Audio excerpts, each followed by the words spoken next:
자, 지난 시간 계속 이어서 21페이지 제3조, 그러니까 소방기본법 제3조입니다. 소방기관의 설치 등이라고 하죠. 자, 동그라미 1번, 1항입니다. 1항, 3조 1항.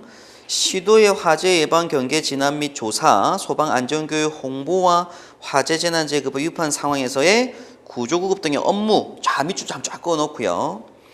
앞서서 일단 법 목적에서는 예방, 경계, 진압, 구조, 구급이라고 했는데 지금 소방관들의 소방활동상은 훨씬 더 넓어졌습니다. 그래서 현재 법률상에서 소방 업무라 한다라고 가로 안에 돼 있잖아요. 그죠? 이하 소방 업무라 한다. 자, 거기까지 밑줄 그어놓고 그럼 소방 업무에 들어가는 것들이 뭐라고요?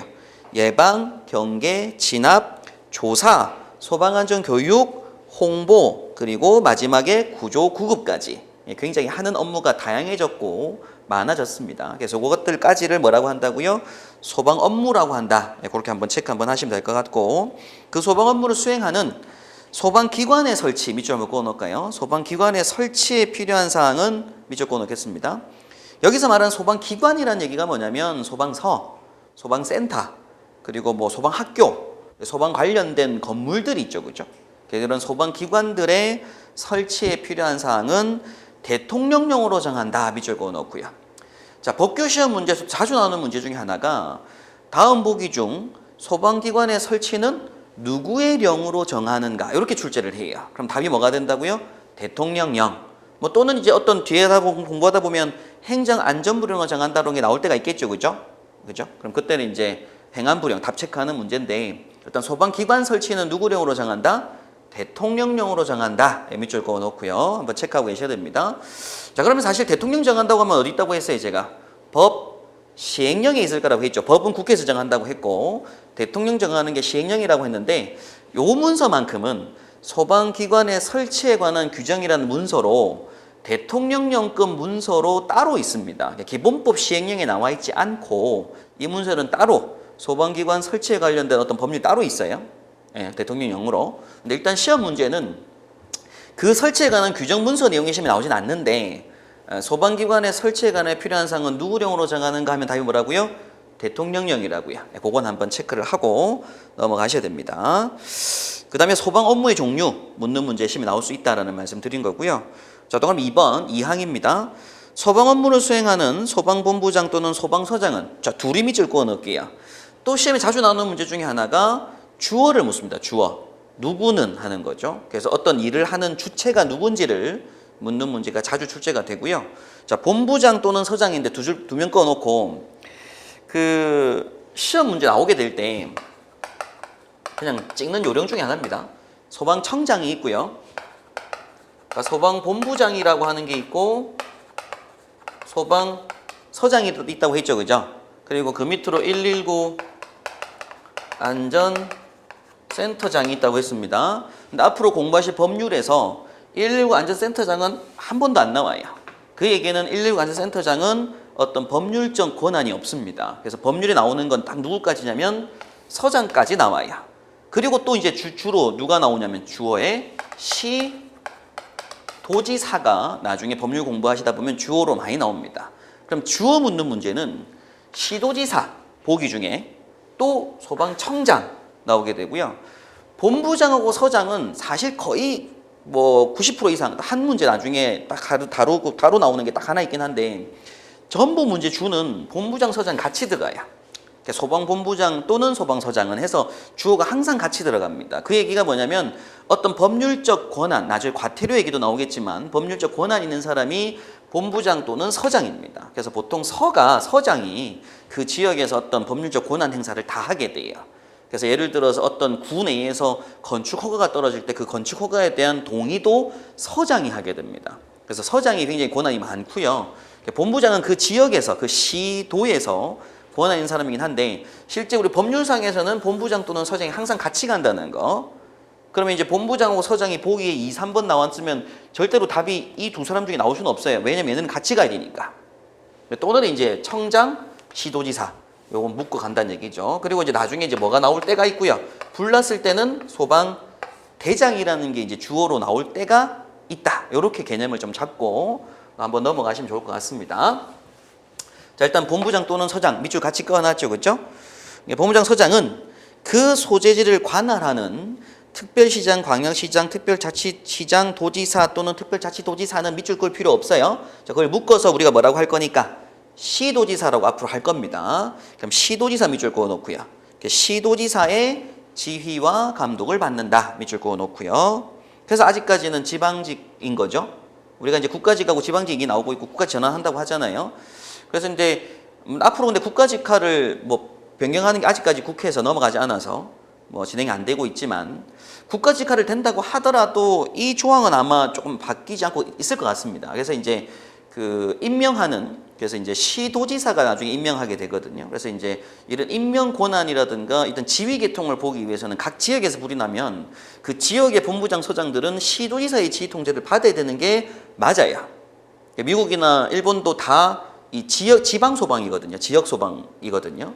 그래서 이제 아마 요건 그대로 갈 것 같은데 이제 뭐 처우라든지 어떤 대우라든지 이런 부분들이 이제 국가직으로 좀 전환될 거라고 본 거고요.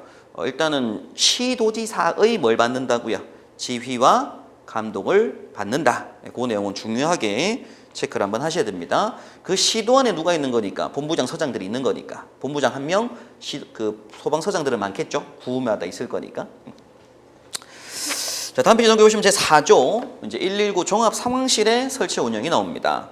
자, 그럼 1번에 주어 체크 또 할게요. 주어. 소방청장, 소방본부장, 자, 소방서장입니다. 시도지사는 아니고 자, 청장, 본부장, 서장이에요. 밑줄 그어놓고 화재 재난재해 그 밖에 구조구 필요한 사항이 발생하였을 때에 신속한 소방 활동을 위한 여기서부터 밑줄 그어놓겠습니다. 정보의 수집, 분석과 판단 전파 밑줄 그어놓고요.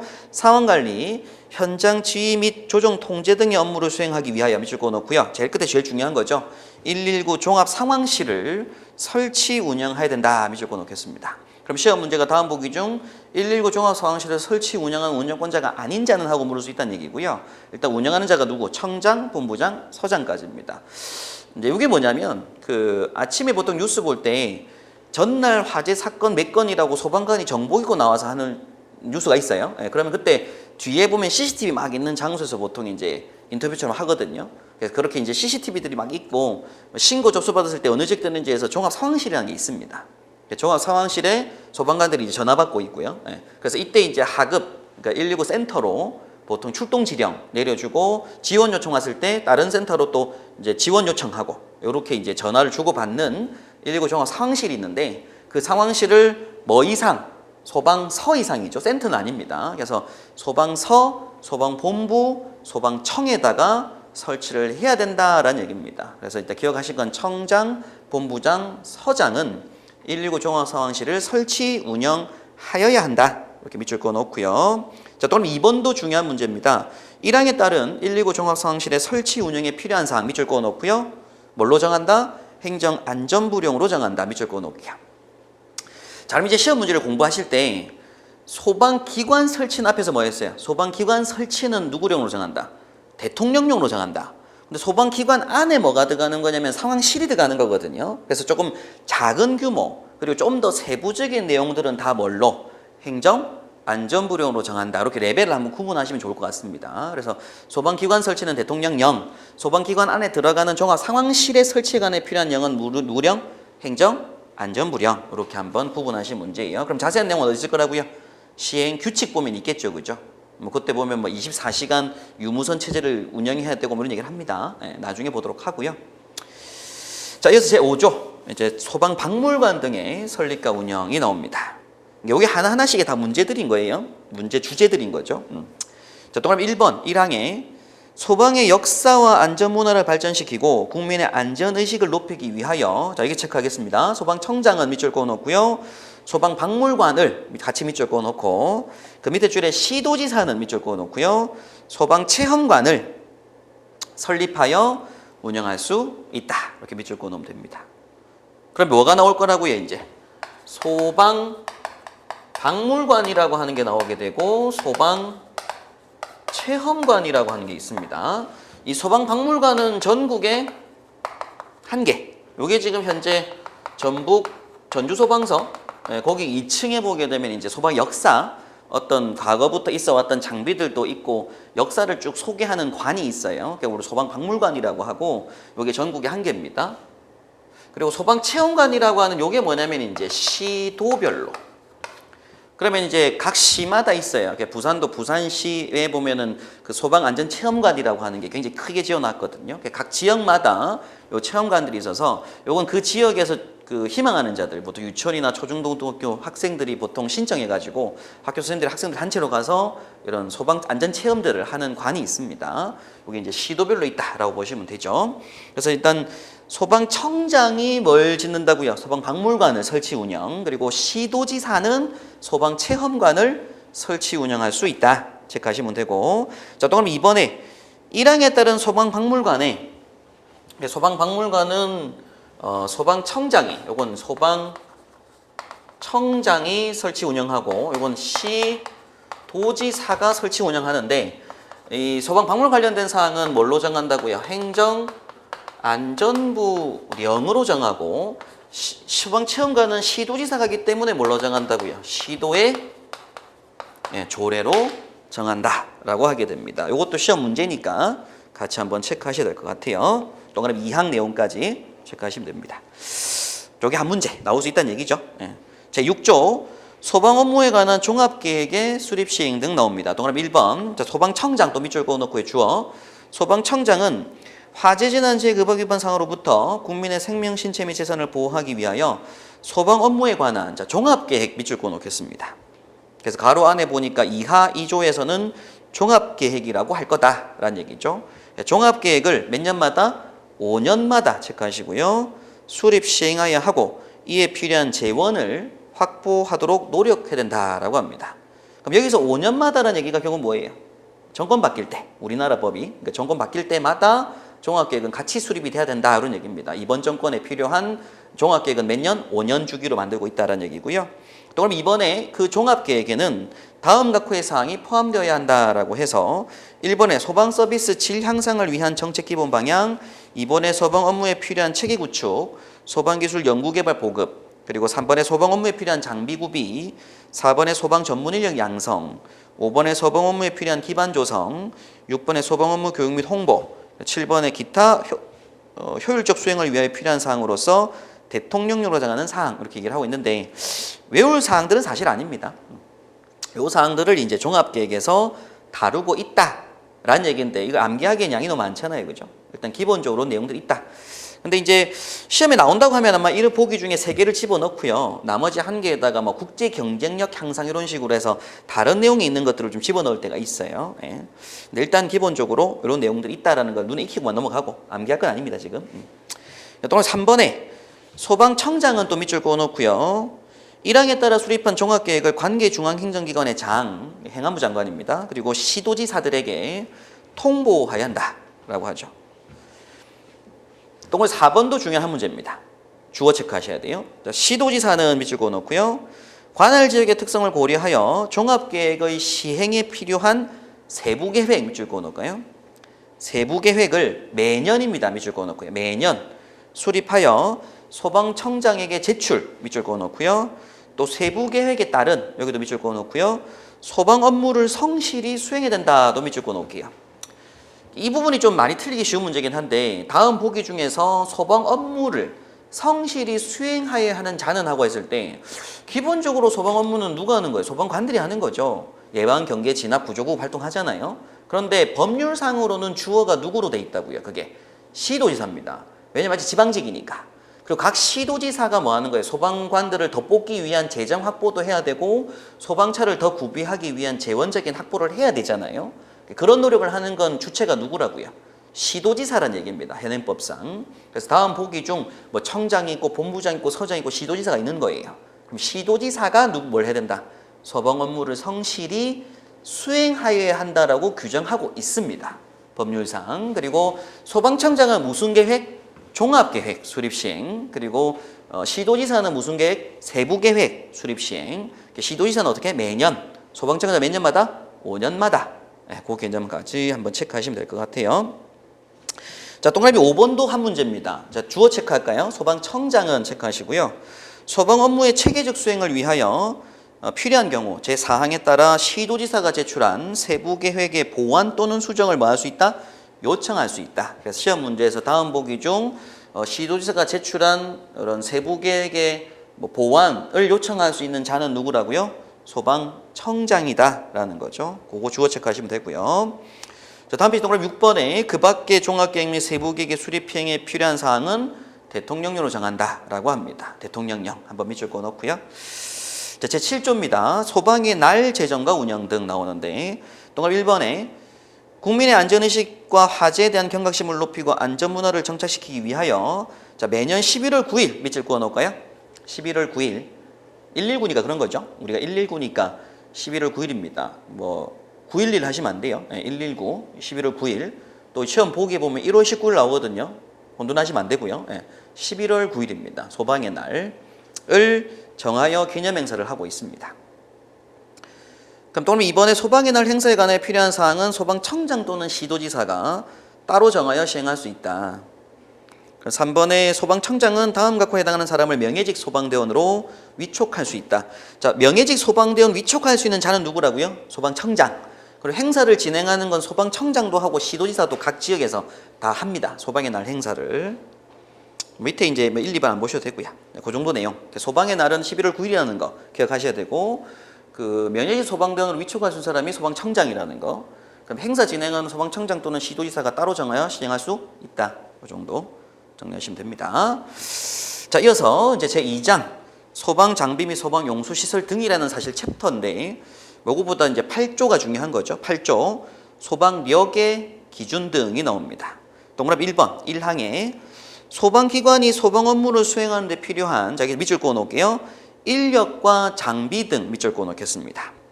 인력과 장비 등 밑줄 그어 놓고요. 옆에 소방력까지 밑줄 그어 놓겠습니다. 소방력을 뭐라고 한다고요? 인력, 장비를 말하고 있는데, 그 소방학개론 공부를 나중에 해보시게 되면 그 소방용수시설 나오게 돼요. 소방용수가 있습니다. 소방용수. 좀 이따 공부하실 건데, 그 소방용수하고 인력하고 장비 요 세 가지를 묶어서 소방력이라고 학개론에서는 시험 문제를 내요. 그래서 지금 인력과 장비 등이라고 돼 있잖아요. 그래서 인력과 장비하고 등에 말하는 의미가 뭐라고요? 소화용수, 물이란 얘기죠. 소화용 필요한 물, 소화용수 이 세 가지를 소방력이라고 나중에 하게 될 겁니다. 자, 이 소방력이라고 하는데 그거에 관한 기준은 뭘로 정한다? 행정안전부령, 그거 체크하시고요. 항상 시험 문제는 누구령인지가 좀 중요한 문제라고 했죠. 자, 근데 공부하실 때 이렇게 보시면 돼요. 앞서 우리 공부에도 복습하면 소방기관 설치, 그러니까 소방서를 짓는 건 누구령이었고요? 대통령령이었죠. 소방기관 설치는 대통령령. 그 안에 들어가는 종합상황시 설치가 행정안전부령이었다고요. 마찬가지로 인력, 장비도 다 소방서에 들어가는 것들이잖아요. 그래서 인력과 장비도 다 무령, 행정안전부령. 그래서 레벨을 좀 구분하시면서 공부하시면 좀 외우기 편합니다. 그럼 이 관련된 내용도 시행규칙에 있을 거란 얘기죠. 소위 시행규칙에 자세하게 나올 거다 이런 얘기입니다. 자, 또 그럼 이번에 시도지사 밑줄 그어 놓고요. 시도지사는 1항에 따른 소방력 기준에 따라 관할구역에, 자, 밑줄 그어 여기서부터 소방력을 확충하기 위하여 필요한 계획을 수립하여 시행해야 된다. 밑줄 그어 놓고요. 자, 앞으로 항상 돈 들어가는 건 누가 할 거다? 시도지사입니다. 소방력을 확충하기 위한 계획을 수립 시행하는 자는 누구? 시도지사인 거예요. 그래서 소방 업무를 성실히 수행하는 게 시도지사라고 앞에서 했던 겁니다. 자, 또 그럼 3번에 이것도 중요한 한 문제인데요. 소방자동차 등 소방장비의 분류 표준화 밑줄 그어 놓을까요? 그 밖에 관리에 필요한 사항은 자, 따로 법률 정한답니다. 따로 법률에 정한다.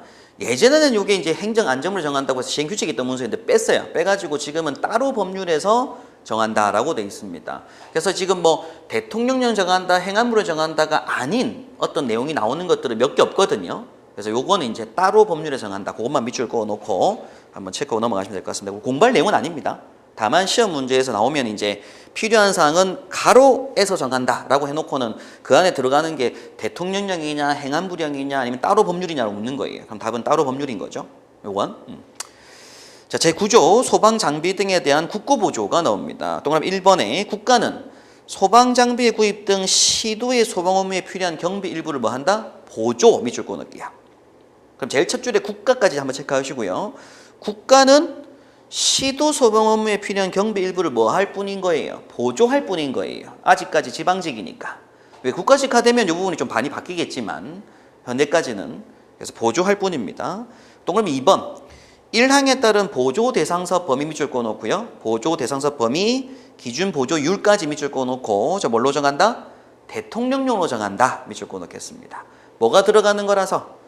국고가 들어가는 거라서 나라 돈 들어가는 거니까 이건 뭘로 정한다? 대통령령으로 정합니다. 요거는 이제 따로 그 대상사 범위하고 이런 부분들은 다 시행령이 나와요. 종류가 뭔지는 나중에 보도록 하고 일단 대통령령이라는 거 그게 시험 문제입니다. 제10조 소방용수시설의 설치 및 관리 등 나오는데요. 자, 소방용수시설 그 제목에 한번 밑줄 그어놓고요. 소방용수시설 잠깐 침판 보고 요거는 한번 뭐 필기 좀 하셔가지고 포스트잇 붙여놓으면 좋으실 내용이니까 한번 잠깐 연습장에 쓸게요. 소방용수시설이라고 하는 게 있습니다.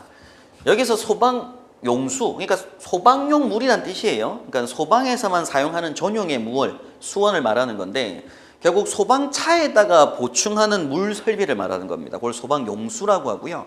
이 소방용수 시설의 종류가 총 3가지입니다. 소화전이 있고요. 급수탑이 있고 저수조가 있습니다. 그 앞서 우리 시간에 관계인 누구였죠?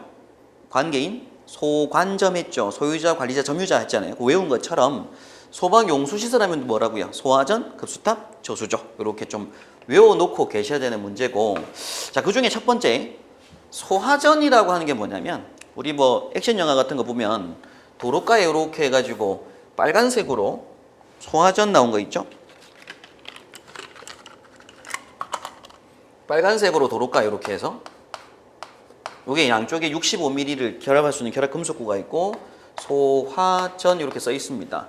요게 보면 그 땅속 매립돼 가지고요. 지하에 이렇게 뭐가 있는 거냐면 상수도관이 있어요. 상수도관. 상수도관에 연결 이상으로 올려놓은 배관이고 여기까지 물이 꽉 차 있는 상태입니다. 상수도물이. 그러니까 윗부분에 보게 되면 뚜껑을 딱 열었을 때 이렇게 생긴 나사가 있고요. 소방차에 보게 되면 렌치가 몽키 스패너 같은 이렇게 생긴 게 항상 차에 보관이 돼 있어요. 소방차에. 그래서 이걸 가지고 여기다 끼워 놓고 이렇게 돌리면 풀립니다. 그럼 이때 이제 옆에 이 부분에 65mm 호스를 결합할 수 있는 금속구가 있고요. 거기서 이제 물이 나올 수 있도록 만들어 준 거죠. 호스 꽂고 요거 열면 물이 나올 수 있도록 만들어 준 거예요. 이걸 뭐라고 한다고요? 소화전이라고 합니다. 이 소화전이 그 지상에 노출되어 있는 걸 우리가 뭐라고 하냐면 지상식 소화전이라고 하고요. 도로가에 보시게 되면 이렇게 맨홀 뚜껑이 있어가지고 여기 소화전 돼 있어요. 뚜껑 열면 요 안쪽에 매립돼가지고 이렇게 소화전이 있을 경우도 있습니다. 지하에 이제 더 상수관 연결돼가지고 맨홀 뚜껑 딱 열면 소화전이 보이는 거죠. 요걸 지하식 소화전이라고 불러요. 이때는 이제 요 뚜껑을 여는 또 소방차의 장비가 요렇게 생긴 이제 손잡이 달려가지고요. 요렇게 생긴 또 렌치가 있습니다. 그럼 그걸 넣어서 이제 이렇게 돌리면 풀리겠죠, 그죠? 요렇게. 요걸 우리가 뭐라고 한다고요? 소화전이라고 불러요. 상수도 연결돼 있다고 해서 나중에 설치주법 가게 되면 상수도 소화전이라고 할 건데 일단 기본법에서는 요 명칭을 뭐라고 한다고요? 소화전. 요게 지상식, 지하식 소화전이라고 합니다. 그러면 이제 소방서나 건물 앞에 도로가에 이런 걸 설치해서 소방차가 주차를 시키고요. 소방차에 있는 호스 연결을 하고 요 밸브를 뭐 해주면 열어주면 물 나오겠죠, 그죠? 그 물을 소방차에다가 뭐 한다고요? 보충해서 물을 채우겠다라는 얘기입니다. 그걸 소화전이라고 하고 급수탑이라고 하는 건 이제 도로가에 보면 그 소방센터 앞입니다. 보통 119 센터나 소방서 앞에 보게 되면 건물에 소방차가 나오는 이렇게 소방차가 나오는 곳이 있죠, 그죠? 주차하는 곳. 요 도로가에 보게 되면 이렇게 돼 있는 곳이 있어요.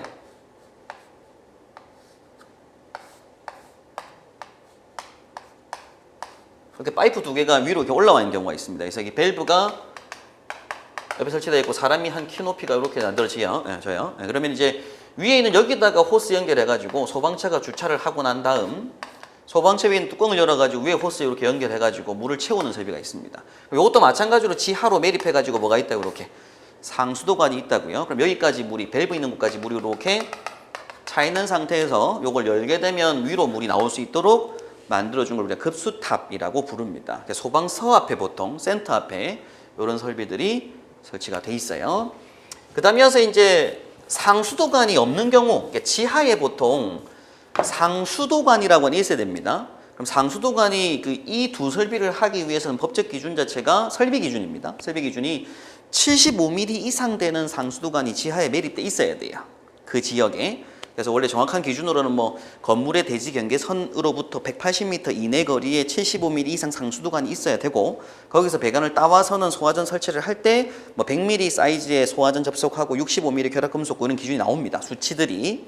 근데 만약 지하에 상수도관이 75mm 이상 되는 상수도관이 없었던 거예요.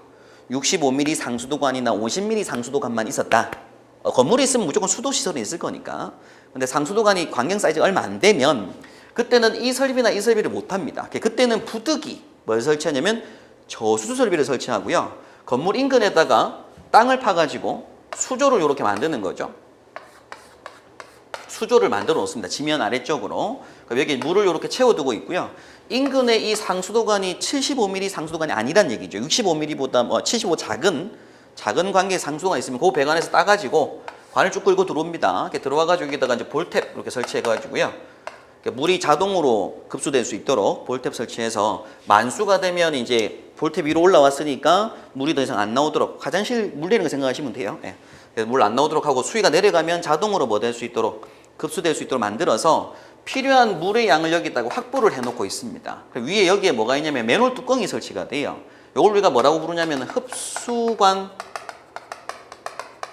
투입구라고 부를 거거든요. 흡수관 투입구 60cm 이상 되는. 그래서 이제 이렇게 사각형의 뚜껑일 수도 있고 원형 뚜껑일 수도 있는데 이걸 우리가 흡수관 투입구라고 합니다. 그럼 소방차가 접근을 해서 소방차에 다 펌프들이 있으니까 소방차 호스를 담궈요. 담궈서 여기 있는 물을 뭐 하겠다고 이렇게 뽑아서 여기다가 채워 넣겠다라는 얘기죠. 그죠? 결국엔 세 설비 다 소방차에다가 물을 보충하는 설비를 말하고요. 그 종류가 크게 뭐가 있다? 소화전, 급수탑, 조수조 세 가지가 있다라고 보시면 됩니다. 자, 그럼 이어서 동그라미 1번 보도록 하죠.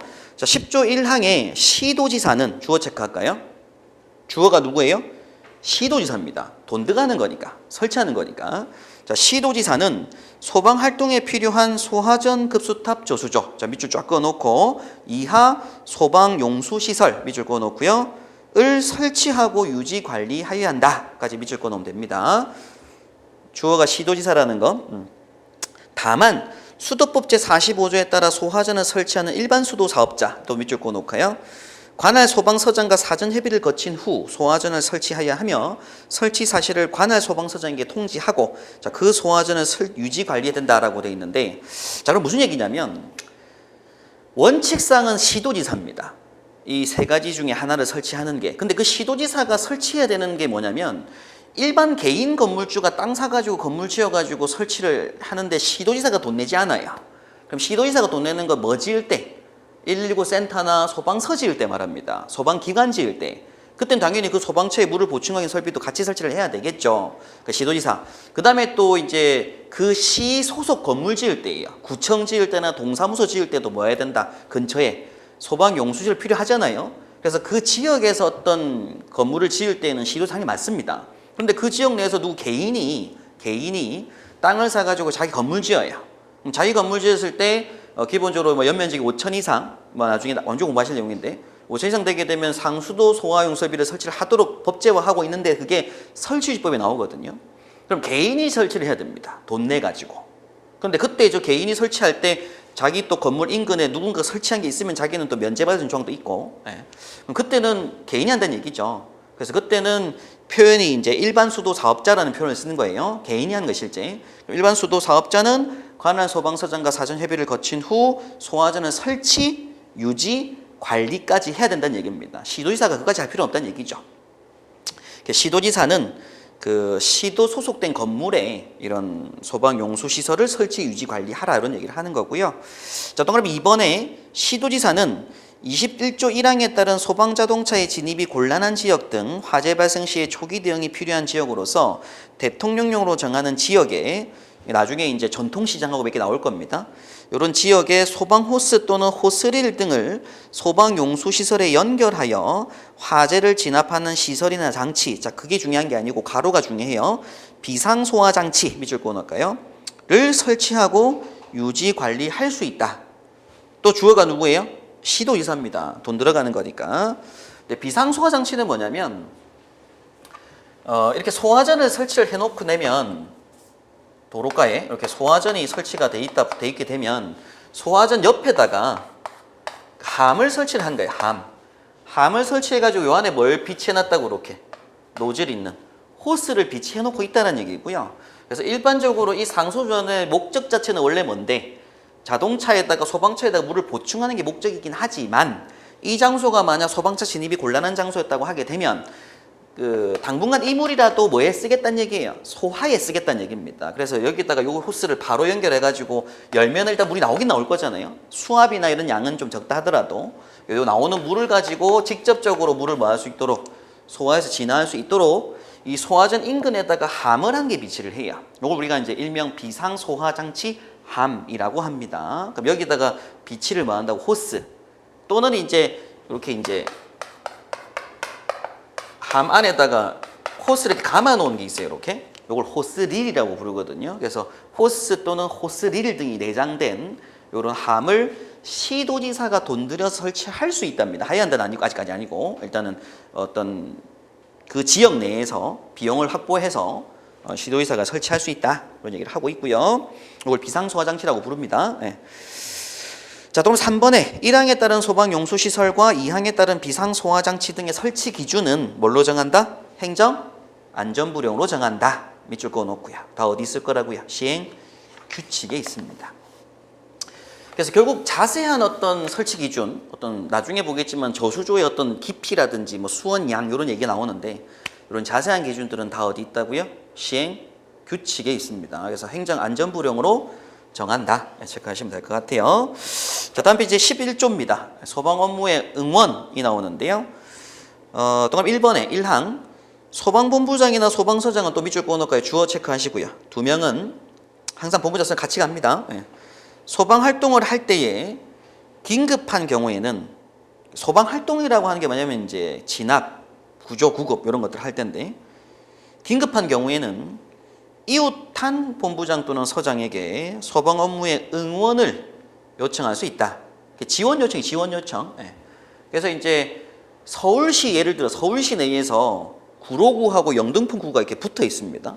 근데 이제 구로하고 구로구 영등포구 사이에 있는 경계에 있는 어떤 구로구 쪽에 화재가 난 거예요. 그렇게 되면 당연히 그 동에 센터가 출동을 하고 인근 센터동을 출동을 했는데 만약에 이제 화재 진압력이 부족하다라고 하면은 인근에 있는 영등포 소방서로 뭐 할 수 있다고요? 구로에서 지원 요청할 수 있다 그런 얘기입니다. 응원 요청할 수 있다 그런 얘기를 하는 거고요. 동그라미 2번에 1항에 따라 소방 업무 응원을 요청받은 본부장 또는 서장은 정당한 사유 없이 그 요청을 거절해서는 안 된다. 뭐 당연한 얘기고. 또는 3번에 1항에 따라 소방 업무 응원을 위하여 이게 중요합니다. 시험 문제. 파견된 소방대원은 밑줄 그어놓고요. 응원을 요청한 소방본부장 또는 소방서장의 지휘에 따라야 합니다. 자기 쪽 본부장 서장 말고요. 최초의 응원을 요청한 본부장 서장의 지휘에 따라야 하겠죠. 당연히 거기서 먼저 출동을 했고 상황을 다 아니까 그 얘기를 하는 겁니다. 자, 동그라미 4번도 중요하고요. 또 주어가 누가 나와요? 시도지사가 나옵니다. 주어 체크하시고요. 근데 앞으로 시도지사는 항상 돈 들어갈 때 나와요. 항상 보면. 시도지사는 1항에 따라 소방 업무 응원을 요청하는 경우를 대비하여 출동 대상 지역 및 규모와 필요한 경비 부담 등에 관하여 필요한 사항을 행정안전부령으로 정하는 바에 따라 이웃하는 시도지사와 여기 중요합니다. 이웃하는 시도지사와 여기 중요해요. 협의하여 미리 규약으로 정하여야 한다까지 밑줄 그어놓을게요. 그 본부장 서장이 응원 요청을 하는데 요청하는 거에 대해서 미리 요청할 부분에 대한 미리 협약을 짓는 건 누구들 간에? 시도지사들 간입니다. 그게 무슨 얘기냐면 아까 제가 예를 들었던 서울시 내에서 구로소방서가 영등포 소방서에 지원 요청하는 건 상관없어요. 왜냐하면 어차피 그 서울시 내에 있는 재정으로 다 소방관들의 출동 수당이라든가 기름값이 나오는 거니까.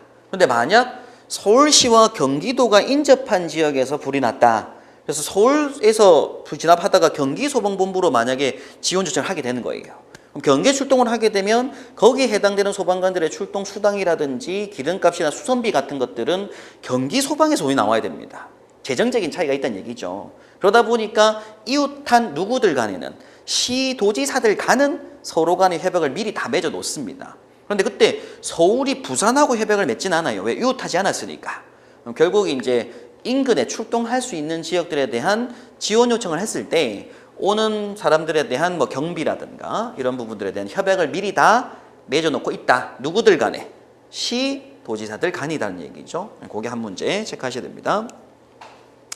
자, 11조 2번 소방력의 동원 나옵니다. 또 그럼 1번에 주어도 체크할게요. 소방청장은 밑줄 그어 놓을까요? 소방청장은 해당 시도의 소방력만으로는 소방활동을 효율적으로 수행하기 어려운 화재, 재난재해 그 밖에 구조가 필요한 상황이 발생하거나 특별히 국가적 차원의 소방활동을 수행할 필요가 인정될 때에는 여기서 밑줄 그으셔야 됩니다. 각 시도지사에게 행정안전부령으로 정하는 바에 따라 소방력을 동원할 것을 요걸 밑줄 그으시면 돼요. 행안부령 정하는 바에 따라는 사실 크게 뭐 중요한 게 아니고 소방력을 동원할 것을 요청할 수 있다. 그럼 시험 문제가 다음 보기 중 각 시도지사들에게 소방력 동원할 것을 요청하는 건 누구라고요? 소방청장이라고요.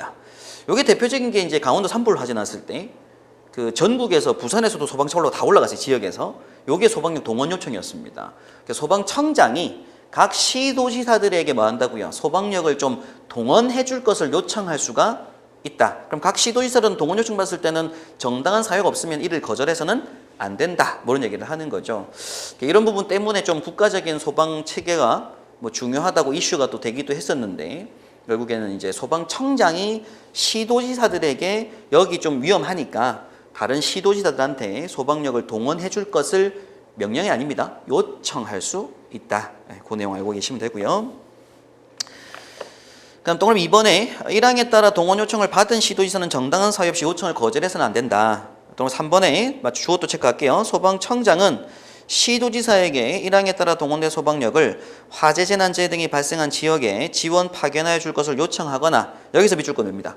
필요한 경우도 밑줄 그어놓을게요. 필요한 경우 직접 소방대를 편성하여 화재 진압 및 인명구조 등 소방에 필요한 활동을 하게 할 수 있는 것도 누구라고요?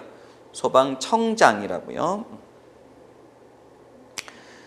그 다음에 또 4번에 1항에 따라 동원된 소방대원이 다른 시도에 파견 지원되어 소방활동을 수행할 때에는 특별한 사정이 없으면 화재, 재난, 재해 등이 발생한 지역을 관할하는 이죠. 당연히 그 지역에 있는 본부장, 서장의 지휘에 따라야 한다. 다만 소방청장이 직접 소방대를 편성하여 소방활동을 하게 하는 경우는 소방청장의 지휘에 따라야 한다. 당연한 얘기를 하고 있습니다. 동그라미 5번에 사망 및 사항에 따른 소방활동을 수행하는 과정에서 발생하는 경비 부담에 관한 사항, 사망 및 사항에 따라 소방활동을 수행한 민간 소방 인력이 사망하거나 부상을 입었을 경우에 보상 주체, 보상 기준 등에 관한 사항, 그 밖에 동원된 소방력의 운영과 관련하여 필요한 사항은 대통령령으로 정한다까지 한번 밑줄 그어 놓겠습니다. 요건 이제 시행령이 있을 거란 얘기죠. 11조 2번에 소방력 동원까지 봤는데요. 시험 나올 거는 동원 요청은 누구 한다고요? 소방청장. 누구한테? 시도지사들에게. 그 정도 정리하시면 될 것 같습니다.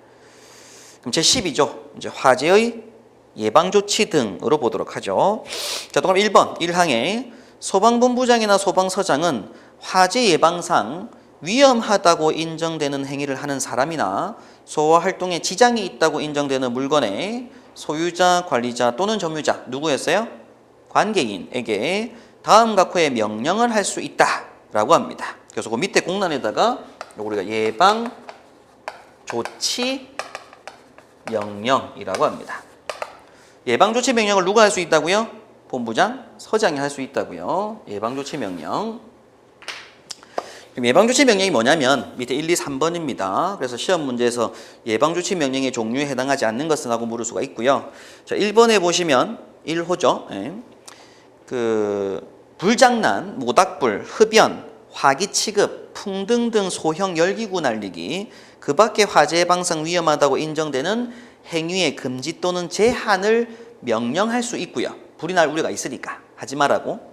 그럼 2번에 타고나면 불 또는 화기가 있을 우려가 있는 재의 처리를 명령할 수 있고요. 그럼 3번에 함부로 버려두거나 그냥 둔 위험물 그 밖에 불에 탈 수 있는 물건을 옮기거나 치우게 하는 등의 조치를 명령할 수 있습니다. 이 세 가지 명령을 뭐라고 한다? 예방조치 명령이라고 해요. 동그라미 2번에 소방본부장이나 소방서장은 1항 3호에 해당하는 경우로서 그 위험물 또는 물건의 소유자, 관리자 또는 점유자, 관계인의 주소와 성명을 알 수 없어서 필요한 명령을 할 수 없을 때에는 소속 공무원으로 하여금 그 위험물 또는 물건을 옮기거나 치우게 할 수 있다. 소속 공무원 밑줄 그어 놓고요. 그리고 위험물 또는 물건을 옮기거나 치우게 할 수 있다까지 밑줄 쫙 끊으시면 돼요.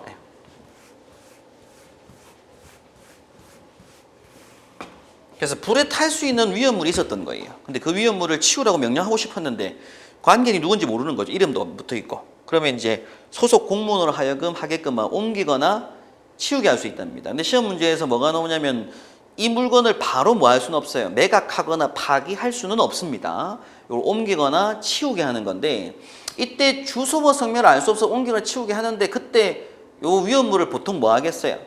위험하니까 소방서에다가 보관을 합니다. 그래서 매각 파기하는 게 아니라 반드시 뭘 하는 게 맞냐면 보관해야 돼요. 그래서 이어지는 동그라미 3항 보시게 되면 본부장이나 서장은 2항에 따라 옮기거나 치운 위험물 또는 물건을 뭐 하는 게 원칙이라고요?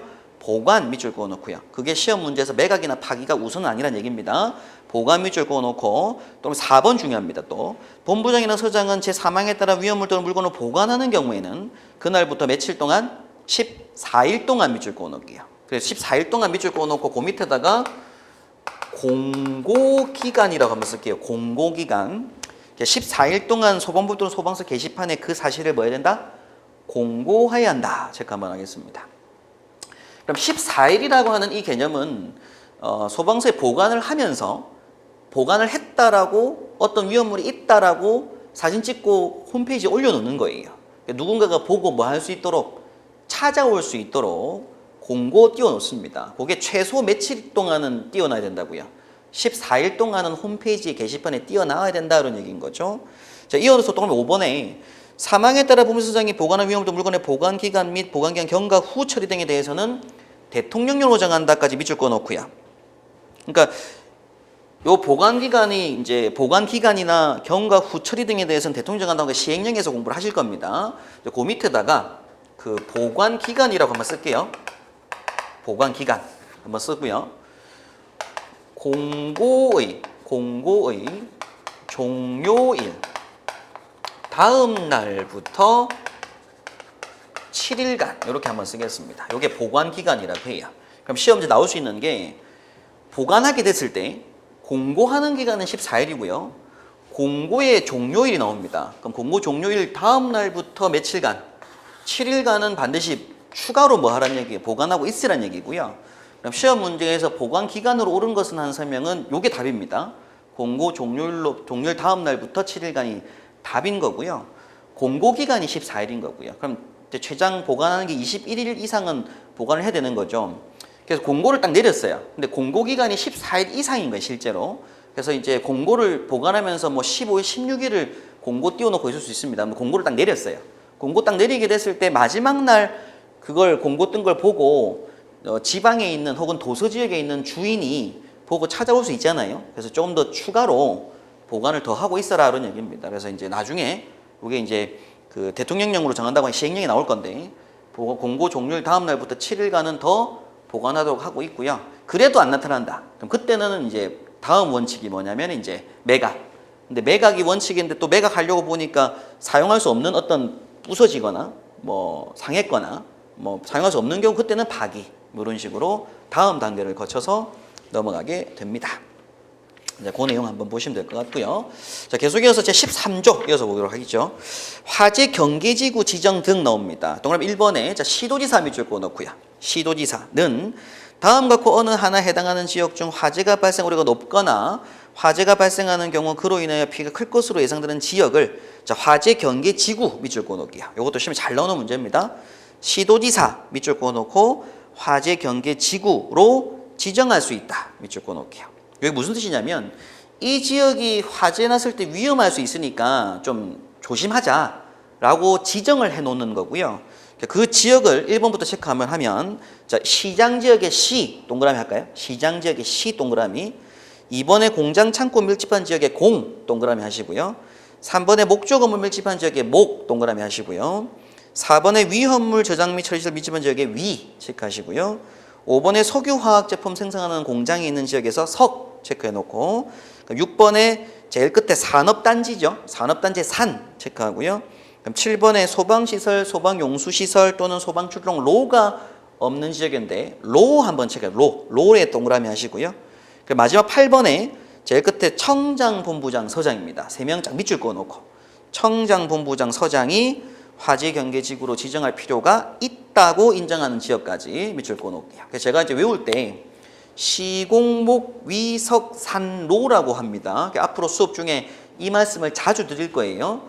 화재경계지구는 뭐라고요? 시공목 위석 산로. 시하면 시장, 공하면 공장, 목하면 목조, 위하면 위험물, 석하면 석유화학 제품, 그리고 산은 산업단지, 로는 소방시설, 소방용수시설, 소방출동로가 없는 지역. 마지막 청장본부장 서장이 지정할 필요가 있다고 인정하는 지역이라고 합니다. 그걸 화재경계지구로 지정할 수 있는 사람이 누구라고요? 시도지사라고요. 시도지사가 지정을 합니다. 근데 이제 청장본부장 서장은 요게 지정할 필요가 있다고 건의하는 거죠. 시도지사한테 실제로. 그죠? 그 개념과 체크하시면 되고. 또 그러면 2번 이어서 1항에도 불구하고 시도지사가 화재경계지구로 지정할 필요가 있는 지역을 화재경계지구로 지정하지 아니하는 경우에 자, 또 체크하겠습니다. 누구는? 소방청장은 체크하시고요. 해당 시도지사에게 해당 지역의 화재경계지구 지정을 뭐 할 수 있다? 요청할 수 있다. 자, 화재경계지구 지정을 요청할 수 있는 권한자는 또 누구라고요? 청장입니다. 그러니까 빠졌을 때 여기 지금 지역에 또 위험하니까 좀 추가해라 라고 명령은 아닌데 요청할 수 있는 사람이 누구라고요? 소방청장입니다. 그것도 한번 시험 문제 체크하셔야 되고요. 또 3번 또 이어서 또 주어 체크하셔야 돼요. 소방본부장이나 소방서장은이죠. 청장 말고 시도지사의 지휘감독을 받는 사람이 본부장 서장이잖아요. 그럼 본부장 서장은 대통령이 정한 바에 따라 1항에 따른 화재경계지구 안의 소방 대상물의 위치 구조 및 설비 등에 대하여 설치지법입니다. 화재 예방 이걸 줄여서 설치지법 제4조에 따른 밑줄 그어 놓을게요. 소방특별조사를 하여야 한다. 시도지사가 화재경계지구로 지정을 해놓으면 그 지역에 있는 본부장하고 서장들은 그 지역에 해당되는 부분에 대해서 뭐 해야 된다고요? 소방특별조사를 해야 된다는 얘기입니다. 조사를 계속 해라 이런 얘기죠. 명령 받는 거고요. 또 4번이어서 본부장 서장은 사망에 따른 소방특별조사를 한 결과 화재 예방과 경계를 위하여 필요하다고 인정할 때에는 관계인에게 소방용수시설, 소화기구, 그 밖에 소방에 필요한 설비 설치를 또 할 수 있고 명령할 수 있다. 그래서 어떤 명령할 수 있는 권한자가 본부장 서장입니다. 소방시설에 대한 설치 명령. 그럼 또 5번에 본부장 서장은 화재경계지구 안의 관계인에 대하여 대통령령으로 정하는 바에 따라 소방에 필요한 훈련 및 교육도 뭐 할 수 있다? 실시할 수 있다. 교육이라든가 훈련 이런 것들도 본부장 서장이죠. 주어가. 근데 요거는 의무적으로 해야 한다는 아니고 요거는 할 수 있다. 바쁘면 못할 수도 있다. 그런 얘기고요. 또 6번에 시도지사는 또 밑줄 그어 놓을까요? 시도지사는 대통령이 정하는 바에 따라 1항에 따른 화재경계지구의 지정 현황, 3항에 따른 특별조사 결과, 그리고 4항에 따른 설치 명령 현황, 5항에 따른 소방교육 현황 등이 포함된 화재경계지구에서의 화재 예방 및 경계에 필요한 자료를 매년 체크할까요? 매년 작성 관리해야 된다. 밑줄 그어 놓겠습니다. 그건 주어가 누구라고요? 시도지사라고요. 그렇죠? 여기서 주어는 시도지사입니다. 근데 시도지사가 직접 하는 건 아니죠. 법률상 그런 거고요. 당연히 소방서에 있는 소방관들이 만들어 놓는데 일단 법률적인 주체는 누구다? 시도지사다. 그런 얘기입니다. 자, 다음 페이지 넘기시면 제14조 화재에 관한 위험경보가 나옵니다. 소방본부장이나 소방서장 또 밑줄 그어 놓을까요? 청장은 안 들어가요. 본부장 서장입니다. 밑줄 그어 놓고 기상법 제13조 1항에 따른 이상기상의 예보 또는 특보 밑줄 그어 놓겠습니다. 있을 때에는 화재에 관한 경보를 발령하고 그에 따른 조치를 할 수 있다. 다 밑줄 그어 놓고요. 이게 뭐냐면 우리 가끔 문자 오죠. 폭염주의보, 폭염경보 또는 호우주의보 문자가 오는데 그때 화재가 날 수 있으니까 화재 나는 것 주의하라고 문자 올 때가 있습니다. 예를 들어 건조주의보 있을 때 그렇게 해서 이제 이상기상의 예보 또는 특보가 있을 때 화재를 주의하라고 해서 문자를 막 발령하는 게 있어요. 근데 그 문자 발령하는 게 보통 소방청알림, 예전에는 뭐 국민안전처이겠지만 지금 소방청알림 이렇게 문자 오는데 그렇다고 절대 누가 아니라고요. 소방청장이 주어가 아닙니다. 그 답은 누가 된다? 본부장, 서장입니다. 법률상 누가 한다고요? 본부장, 서장이라고요.